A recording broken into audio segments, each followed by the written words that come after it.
दोस्तों आइए कुछ नंबर्स के साथ शुरुआत करते हैं। हर साल इंडिया में करीब 21,000 से 30,000 बच्चे डाउन सिंड्रोम के साथ पैदा होते हैं।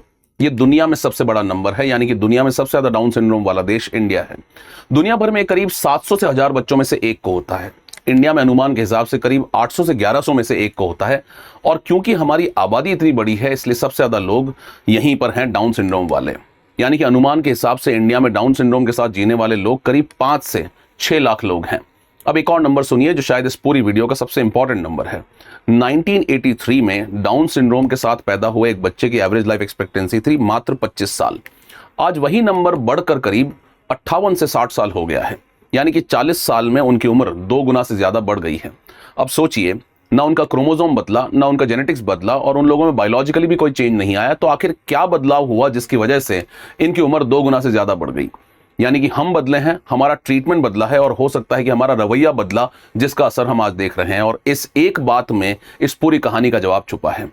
और यहीं से आज का सवाल शुरू होता है कि हम इन लोगों को मेंटली चैलेंज कहते हैं, कुछ लोग इन्हें स्पेशल कहते हैं, भगवान का रूप कहते हैं, या ये कहते हैं कि इनमें कोई छुपी हुई जीनियस टैलेंट है। तो आखिर क्या सच है? ये लोग मेंटली चैलेंज हैं या एक्चुअली मेंटली ये जीनियस हैं? इन दोनों बातों का जवाब अलग अलग है और उससे कहीं गुना दिलचस्प भी है। लेकिन उस जवाब तक पहुंचने से पहले हमें समझना होगा कि आखिर ये कंडीशन है क्या, और इसका क्या इतिहास है, और क्यों ये इतिहास इतना क्रूअल और क्रूर रहा है। पहले साइंस समझते हैं एकदम सिंपल भाषा में कि आखिर ये होता क्यों है। हर इंसान के शरीर में सेल में 46 क्रोमोसोम होते हैं। उसमें से 23 आपकी मां से आपको मिलते हैं और 23 आपको अपने पिताजी से मिलते हैं। ये क्रोमोसोम एक इंस्ट्रक्शन मैनुअल की तरह होते हैं जो तय करते हैं कि आपका शरीर किस शेप का बनेगा। डाउन सिंड्रोम में होता कुछ ऐसा है कि क्रोमोसोम नंबर यानी संख्या 21 पर एक एक्स्ट्रा कॉपी आ जाती है, यानी कि 46 की जगह आपके अंदर टोटल क्रोमोसोम 47 हो जाते हैं। इसलिए इसका साइंटिफिक नेम है ट्राइसोमी 21। ट्राई का मतलब है 3, क्योंकि उस क्रोमोसोम की जगह 2 की जगह वहां पर 3 कॉपीज अवेलेबल हैं। अब ध्यान दीजिए, ये कोई बीमारी नहीं है, ये कोई इन्फेक्शन नहीं है जो किसी से आपको लग सकता हो, या किसी की गलती से ये नहीं होता है। ज्यादातर केसेस में ये एक रैंडम घटना होती है। जब सेल डिवाइड हो रहा होता है उस टाइम पर ये कॉपीइंग एरर होता है। ना मां ने कुछ गलत किया है, ना ही और किसी ने कुछ गलत किया है, जस्ट एक कॉपीइंग एरर है। इस एक्स्ट्रा क्रोमोसोम का असर 2 तरह का होता है। पहला देखते हैं कि दिखने में क्या बदलाव आता है शरीर में। चेहरे की बनावट थोड़ी अलग हो जाती है, आंखें थोड़ी ऊपर की तरफ चढ़ जाती है, गर्दन छोटी हो जाती है और मसल्स थोड़ी ढीली हो जाती है। दूसरा असर देखेंगे तो वो होता है सीखने की रफ्तार पर। इनका दिमाग सीखता है पर धीरे धीरे सीखता है। मेडिकली इसे माइल्ड से मॉडरेट इंटेलेक्चुअल डिसेबिलिटी भी कहा जाता है। और एक चीज जो सबसे ज्यादा मायने रखती है, इनमें से करीब आधे बच्चे दिल की किसी ना किसी खराबी के साथ पैदा होते हैं, जिसे हम कहते हैं कंजेनिटल हार्ट डिफेक्ट, यानी कि पैदा होते ही उनके अंदर हार्ट के अंदर एक मिनिमल डिफेक्ट होता है। और यही वो चीज है जो पहले इन्हें बचपन में ही मार देती थी। अब एक मिथ भी तोड़ लेते हैं साथ साथ कि लोग कहते हैं कि ये बीमारी बड़ी उम्र की माओ के जो बच्चे होते हैं उनको होती है। लेकिन सच ये है कि मां की उम्र बढ़ने से चांसेस जरूर बढ़ जाते हैं, लेकिन ज्यादातर डाउन सिंड्रोम वाले बच्चे कम उम्र की माओ के घर में ही पैदा होते हैं, क्योंकि बच्चे ज्यादातर वही सबसे ज्यादा पैदा करती है। यानी कि ये किसी के भी घर में पैदा हो सकते हैं और किसी के साथ भी ये हो सकता है। अब इतिहास पर चलते हैं कि वो क्या कहता है, और यहां कहानी बहुत पुरानी और बहुत दुखद भी हो जाती है। डाउन सिंड्रोम कोई नई चीज नहीं है, ये हमेशा से होता है। ये तब से है जब से इंसान इस दुनिया में आया है। इसका सबूत कला में मिलता है। कोलंबिया और इक्वाडोर की टुमाकुला टोटिला संस्कृति की हजारों साल पुरानी मिट्टी की मूर्तियों में वो चेहरे दिखते हैं जिनको डाउन सिंड्रोम है। और 16वीं सदी की एक फ्लेमिश पेंटिंग में जो जीसस के जन्म की तस्वीर है, एक ऐसा चेहरा है जिसे रिसर्चर्स डाउन सिंड्रोम मानते हैं। और उस पेंटिंग में वो एक फरिश्ता, एक एंजल बनाया गया है। यानी सदियों पहले कुछ समाजों में, कुछ कल्चर्स में उन्हें पवित्र माना गया है। लेकिन फिर आया 19वीं शताब्दी का यूरोप। 1866 में एक ब्रिटिश डॉक्टर जॉन लैंगडाउन डाउन ने पहली बार इस कंडीशन का पूरा डिस्क्रिप्शन लिखा, और उन्होंने इसे एक नाम दिया जो अगले 100 साल तक चलता रहा। इसे कहते हैं मंगोलिज्म। और ये नाम उन्हें इसलिए दिया गया क्योंकि उस जमाने की रेसिस थियोरी के हिसाब से उन्हें लगा कि इन बच्चों के चेहरे मंगोलियन रेस से मिलते हैं। उनके पेपर का नाम था observations on an ethnic classification of idiots. जरा सोचिए, एक पूरी कंडीशन का नाम, एक पूरे समुदाय की पहचान एक रेसिस थ्योरी पर रखी गई। लेकिन यहां एक ईमानदारी जरूरी है। खुद जॉन लैंगडाउन डाउन अपने जमाने के हिसाब से एक अच्छे आदमी थे। वो उन बच्चों को पढ़ाते थे, उनके लिए संस्था चलाते थे, और उन दिनों में जब परिवार ऐसे बच्चों को छोड़ देते थे तब वो ये काम करते थे। उनकी सोच उस वक्त के लिहाज से काफी आगे की थी।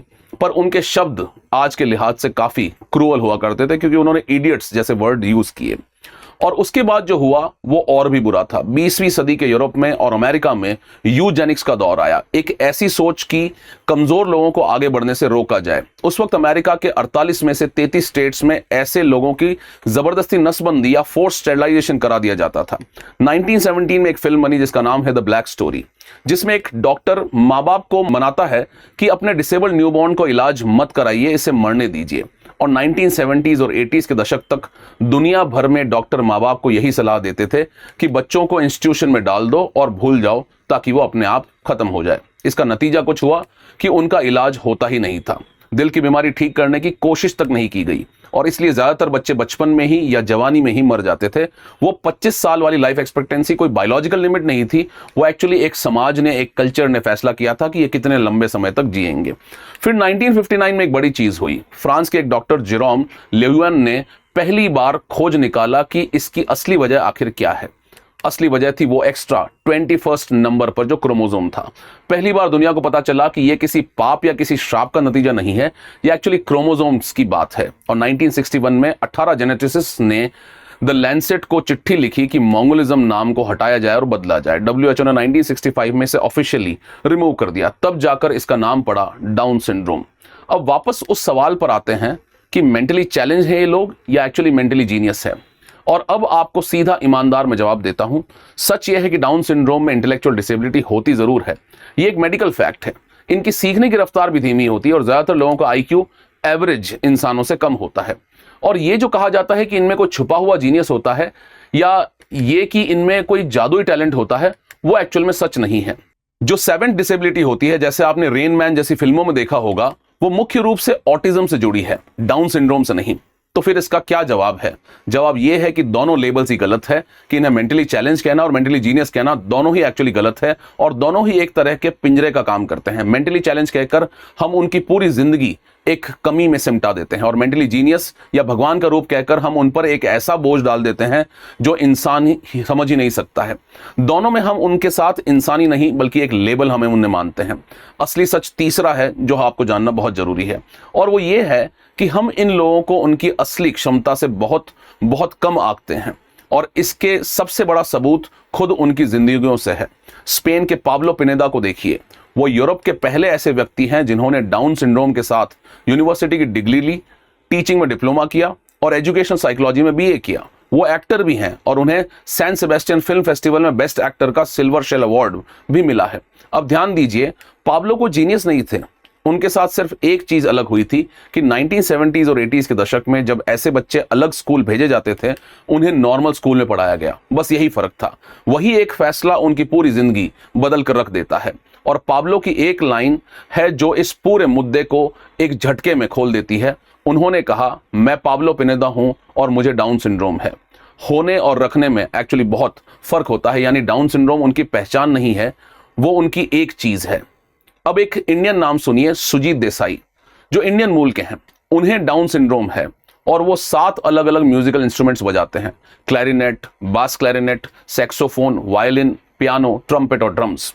उन्होंने स्कूल से 4.3 CGPA के साथ ग्रेजुएशन किया।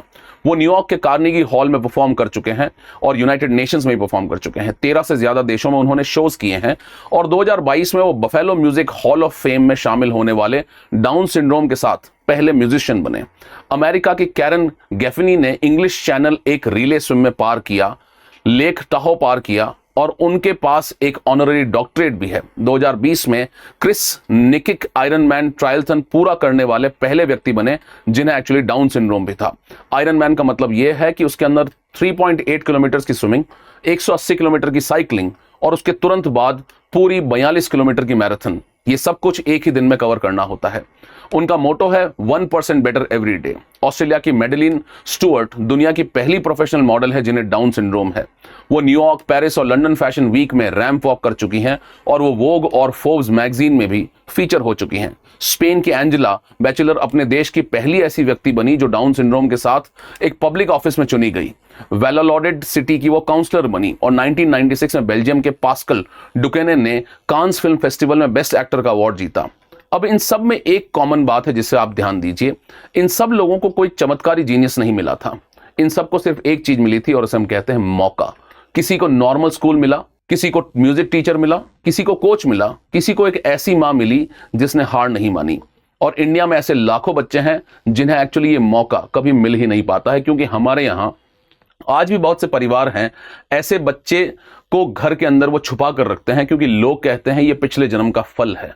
क्योंकि स्कूल एडमिशन देने से मना कर देता है ऐसे बच्चों को, क्योंकि हम उन्हें देखते ही मान लेते हैं कि ये कुछ नहीं कर पाएगा। और यही हमारा असली सवाल पलट जाता है। सवाल ये नहीं है कि वो कितना कर सकते हैं, सवाल ये है कि हम उनके लिए कितना कर सकते हैं और उन्हें कितना दे सकते हैं। अब एक और पहलू जो अक्सर गलत तरीके से बोला जाता है, लोग कहते हैं कि डाउन सिंड्रोम वाले लोग हमेशा खुश रहते हैं, कि वो हमेशा खुशी देने आए हैं क्योंकि उनके चेहरे पर एक मुस्कान सी दिखती है। ये बात अच्छी नीयत से कही जाती है, पर यह पूरी तरह से सही नहीं है। उन्हें भी गुस्सा आता है, उन्हें भी दुख होता है, अकेलापन उन्हें भी महसूस होता है।